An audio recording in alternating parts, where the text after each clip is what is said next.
Thank you so much for being here. If you enjoy content like this, please like, subscribe, sign up for notifications, and share the channel. It really helps us reach more people who deserve a retirement they can take pride in.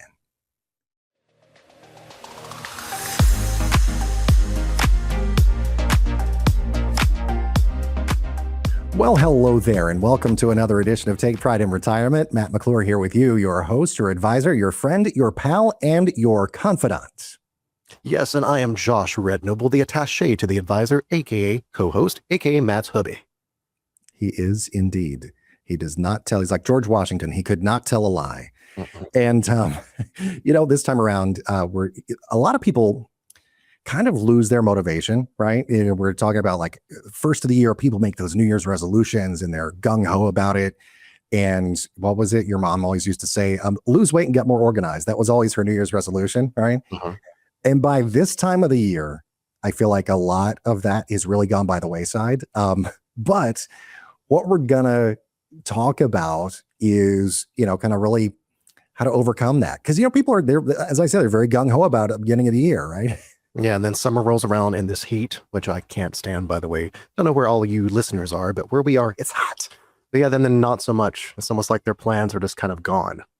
Yeah, they really do go by the wayside. And today we're talking about why that happens, why so many financial goals lose momentum by the middle of the year, and why June is kind of the perfect time to reset and to refocus and to finish the year strong. Like we've got coming up the latter half of the year. So after this month is going to be the halfway point of the year, right? So we've got the last half of the year to make a difference in the whole yearly thing. So before we get into all of that, though, if you would like help building a retirement plan that's built for you as a member of the LGBTQ plus community or an ally, especially, I would love to help you achieve the goals that you might have for yourself. Go to takeprideinretirement.com, takeprideinretirement.com, schedule that complimentary consultation. You can also call 855-246-9211 if you would like, if the phone is more your thing.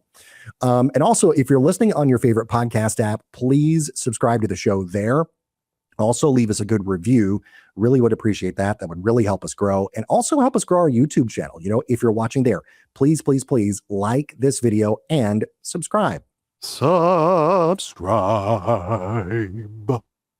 It was a low subscribe kind of a day. We'd really appreciate it, though. It really would help the channel grow and help us spread the word about how people can get a retirement that they can take pride in, no matter who you are, where you come from, who you love, how you identify, or how much money you may have. So reach out. So send a message. I'll go ahead and do it. All right, so let's get started with this obvious question, which is why do so many financial goals just seem to fall apart by summer? Yeah, I mean, the road to nowhere is paved with good intentions, as the old saying goes. But I think people do begin with good intentions at the beginning of the year and enthusiasm, and it's like that reset point, But they do that, I feel like, a lot of times without a sustainable plan to actually achieve the goals that you want to achieve, because the motivation can be temporary a lot of times, right? Like if you say, okay, well, it's a new year and I'm going to do this thing. Well, before you know it, it's again, June, and you haven't necessarily done it. And so the systems and habits are the things that you need to maybe achieve those longer term goals. Life happens, it's vacations, you've got family obligations, you've got unexpected expenses. The HVAC goes out in the middle of summer. If you know anything about that, and I wouldn't know a thing. There's also work-related stress.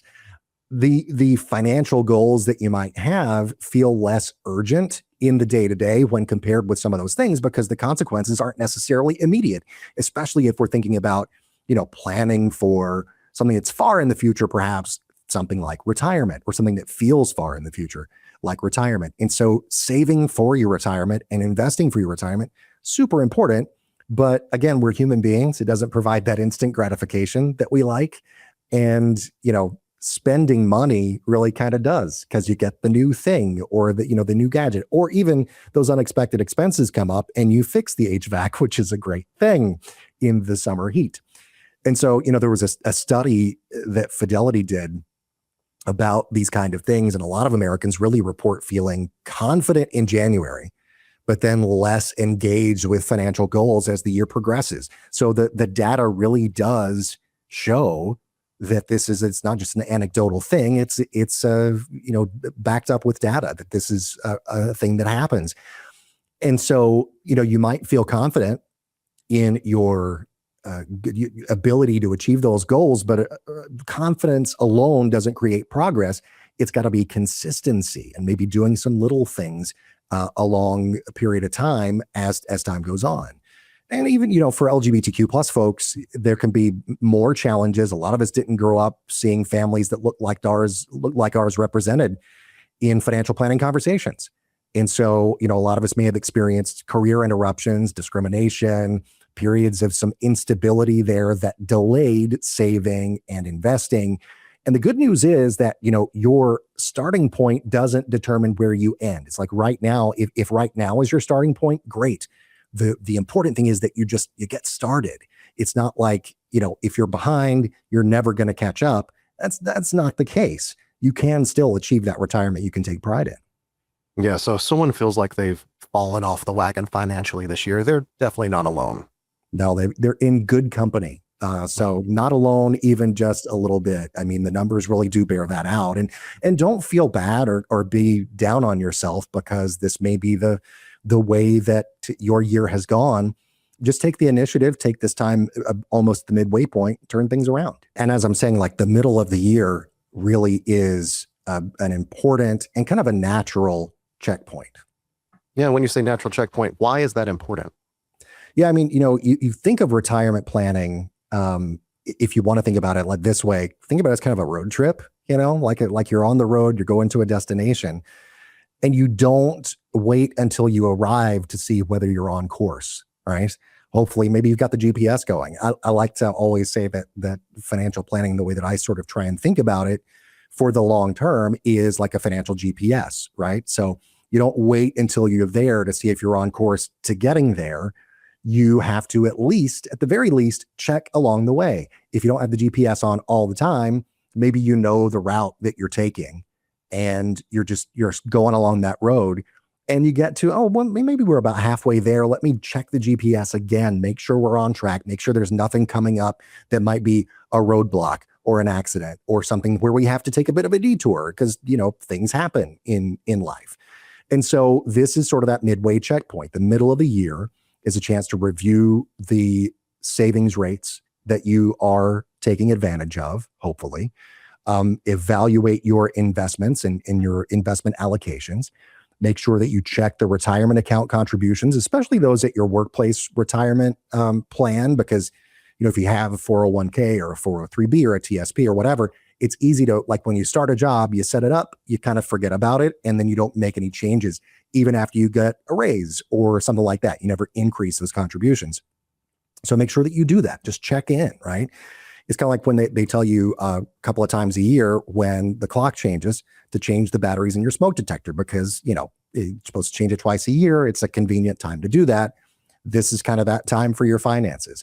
Revisit the goals that you actually established in January. See how far you are along, if at all, to achieving those goals, and make adjustments because there's still plenty of time this year. If you feel like you've fallen behind, don't worry about that. Don't get down on yourself, like I said a minute ago, and just refocus. Take the time to actually just renew that focus on what's important. Yeah. And what's one thing our listeners could be reviewing right now? I think the most important thing is that whole retirement contribution percentage sort of conversation. And not only, increasing when you get a raise or maybe there's something like that, but if you have a workplace retirement plan, make sure that you are contributing enough to take advantage of an employer match, because so many of the plans include an employer match. And that means that if you contribute, say, just throwing these numbers out there, this is only an example, 5% of your weekly earnings to the retirement account, your employer will match that 5%, let's say. in this particular example. And so a lot of people can improve the long-term retirement outcomes just by increasing the contributions 1 or 2%. You don't have to do some big, huge overhaul and say, I'm going to contribute XYZ amount that's like 80 times the amount that I'm contributing now. First of all, you'll probably hit your contribution limit for the year. Secondly, it doesn't take a big overhaul, just maybe some small steps here. Yeah. And what if the markets have been volatile? What do people do then? Yeah, and they have been lately. I mean, the biggest thing I feel like is don't confuse market volatility with the failure of a plan. I have to, check in a lot of times with clients of mine who say, well, this is not performing the way that I had hoped or the way that I had thought over this 3-month period or 6-month period, whatever the case may be. And I'm like, well, that's a very short-term period. And we've seen a lot of market volatility. Give it time. We're playing the long game here. We're not playing the short game. So focus on that long-term strategy. If you do need to rebalance, I just did this a couple of weeks ago for a different client. If you need to rebalance, then rebalance. We moved this particular client into a more conservative allocation so that he didn't experience all of those crazy ups and downs of the market that we've been experiencing here lately. And his account values are the better for it. So that's a thing that you can do. Just focus on that, rebalance if needed, stay disciplined. And, again, I know I've emphasized this on a recent podcast, but review, if you're a member of the LGBTQ plus community, take this time at this halfway point of the year. It's like a sort of a milestone, the midpoint. Review those beneficiary designations. They're so important. They override a will. They are super, super important to make sure that the people that you want to get your things, if something were to happen to you, get your things and get your assets that you may have in retirement accounts or life insurance, whatever it might be. Make sure that partners, spouses, chosen family members, the intended heirs are properly listed there. And, so mid-year reviews, that just brings home that it's not just about investments, right? It's about making sure that your entire plan still reflects where you are in life and still reflects your wishes, both currently and in the future. Yeah. Well, this next section, I love this because you've said this before. Progress beats perfection. So with this, I think people tend to think they're either succeeding or failing, right? Yeah. It's not a pass-fail thing. Financial progress is not a linear deal. It's not just I'm always making progress and things are always great. If you miss a savings goal for a few months, that does not mean that you failed. What it means is life happens and maybe things came up that were unexpected. But if you're able to make small improvements, those can compound over time. So things like increasing the 401k contribution, like I said, maybe just increasing that 1%. And then that goes into that retirement account. It grows with whatever market index it's tied to. Setting up an automatic monthly transfer into maybe an IRA or something, or a high yield savings account, something like that. Paying an extra $100 toward your debt every month. Those are the little things that you can do. Completing your estate planning documents, making sure that you've got a will in place, not something that's all that complicated. It's just something that you've got to do. And we can help you, seek that out, with someone who's a qualified professional in that area and pair you up with somebody who understands you, right? And then scheduling that retirement consultation. I cannot emphasize enough how important that is to make sure that your plan is something that's going to work for you, but also, just making sure that it has you in mind and it's not just some generic plan like somebody went to the retirement big box store and picked it off the shelf. It's something that is tailored to you specifically. A lot of households, according to the FDIC, struggle to maintain emergency savings. That's something that's super important.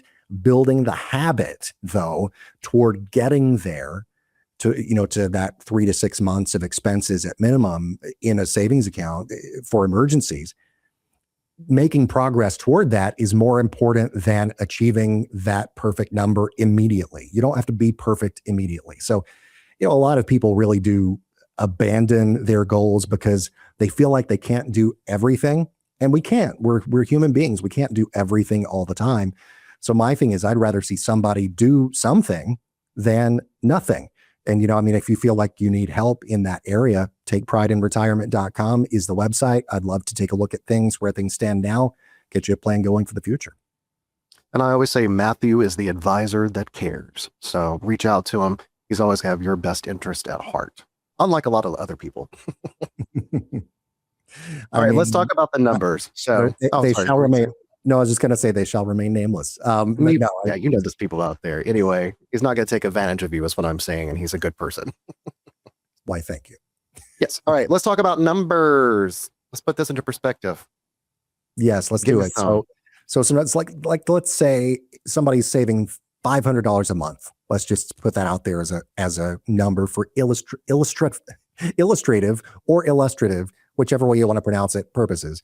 Somebody saving $500 per month starting today is doing dramatically better than somebody who waits to do that until January, right? So if you're like, oh, well, next year, my New Year's resolution is going to be improving my finances. Well, why not do it now? You know, if you've got the ability to do that, absolutely. If you don't have the ability to do $500 a month, heck, do $100 a month, do $50 a month, $25, like whatever you can contribute to a savings account, do that. To a retirement account, do that. 6 months of action every time is going to beat 6 months of procrastination. And look, I am one of the biggest procrastinators on the face of the planet. Always have been, probably always will be. I've tried to overcome it in my life, but I tend to put things off that aren't necessarily the most fun things. Josh may or may not know this about me, but this is true. If it can confirm. But you know, consistency and building that, like building a habit, is more powerful than like specific timing. Just building consistency over time is great. And so maybe before this week, if you want to challenge yourself a little bit, just log into your retirement account, right? Simple thing. Check the contribution rate there, review who your beneficiaries are, make sure those are up to date, and identify one financial improvement that you can make before the second half of the year gets underway. And then, you know, we'll see what progress you can make, because I think you'll be surprised at how much progress you actually can make before the end of 2026. Yeah. Nice. So I think the message today is pretty simple. It's basically, if you feel like you've drifted away from your financial goals this year, there's still plenty of time to get back on track. 100%. I mean, it's the middle of the year is not the final report card, right? It's a checkpoint. It's like a, what is it? We used to get report cards. We used to also get like the in-betweens. Progress report. A progress report. It's kind of like that, you know, you would get a report card at the end of the term, the end of the semester, quarter, whatever it was back in the day. But then you would get progress reports along the way. This is kind of your progress report. It can tell you where you are and where you need to go. And remember, progress beats perfection, right? So if you look at that progress report and it says needs improvement, as long as you are improving, good job. Like, make that effort to improve going forward, because you don't have to be perfect. Because here's the thing, no matter who you are, where you come from, who you love, how you identify, or how much money you have, you deserve a retirement you can take pride in. And if you would like help reviewing your retirement strategy, reviewing that plan, if you even have one, and if you don't have one, let's get you one. But if you've got one and you want to make sure that it makes sense for you, takeprideinretirement.com. That's the website to go to. I'd love to help you build a plan that gets you moving forward and you know, making progress, not necessarily being perfect, because that's the important thing. Well, that is going to do it, I think, for this edition of the show. But Mr. Attaché, thank you so much for being here and hopefully trying to keep me in between the lines. Mm-hmm. Of course, I think you did pretty well today. Pretty well. Well, thank you. Appreciate that. And you did well, as always. And that's going to do it, as I said, for this edition of the show. Really appreciate you listening and or watching. And until next time, take pride in yourselves and take care of each other. We'll see you then.